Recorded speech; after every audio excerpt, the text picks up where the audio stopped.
Kung adunay krimen ang pangutana sa kadaghanan, Kisa may sad-an. Unsaon man aron siya manubag. og syempre, Unsaon na mo pagkabot sa hustisya? pero kahibalo ba mo nga ang paghatag og hustisya dili lang trabaho sa korte? Trabaho kini sa criminal justice system na mao'y sistema diin ang mga tawo nga nakahimo og krimen imbestigahan, dakpon, pasakaan og kaso ug dadon sa korte aron pamatudan ang iyang sala. Naay 5 ka haligi sa criminal justice system ug matag usa adunay importanteng papel. Unahon nato ang law enforcement. Mao ni ang mga ahensya nga nagpatuman sa balaod sama sa PNP, NBI, AFP ug uban pa. Sila ang una nga moresponde kung adunay krimen. Sila pod ang moimbestiga, moaresto ug motabang sa mga biktima aron makapagpasaka og reklamo. Ikaduha naman ang prosecution. Kung adunay giaresto o gireklamo, ang prosecutor o ang fiskal mao'y mususi kung adunay igong basihanan aron kasuhan ang maong tawo. Kung naa, sila ang mopasaka og kaso sa korte ug mopahigayon sa pagkiha. Ikatulo ang judiciary. Dinhi na mosulod ang katungdanan sa mga korte. Ang tawo nga gipasakaan og kaso nga dili apil sa summary procedure, pwede gyud dayon nga mopiyansa aron sa iyang temporaryo nga kagawasan o mopetisyon sa korte aron mapahigayon ang pagpiyansa.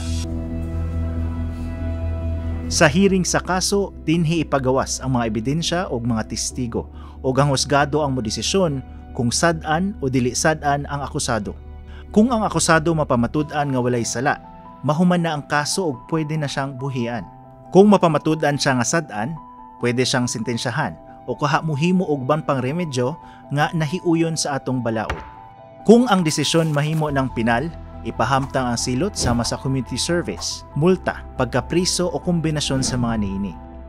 Kung ang sentensyang pagkapriso dili molapas sa 6 ka tuig o kwalipikado siya, pwede tugutan ang probation. Ikaapat, ang corrections. Ang mga nasintensyahan o pagkapreso nga lapas sa 3 ka tuig mahiadto sa kustudiya sa Bureau of Corrections kon Bucor. Kung dili mo lapas sa 3 ka tuig nga pagkapriso, apil na ang mga adunay gidungog pa nga kaso o katong mga dili makapiyansa, mahiadto sila sa Bureau of Jail Management and Penology kon BJMP. Dire sila moagi sa mga rehabilitation program o pagbag-o aron sila mamahimong mapuslanon nga lungsuranon human nila serbisyohi ang silot. Ug katapusan, ang community.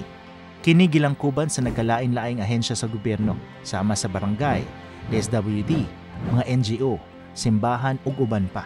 Sila ang katabang sa paglikay sa krimen ug pagsuporta sa mga taong nakagawas na aron makasugod og usa. Sa lakton nga pagkasulti, ang pagkabot sa hustisya trabaho sa kinatibuk-an sa 5 ka haligi sa criminal justice system. Aron ang krimen mapanubagan ug ang sad-an magbago ug makabalik sa komunidad. Ang matag haligi adunay papel alang sa hustisya, alang sa kalinaw ug para sa mas luwas ug matarong nga katilingban.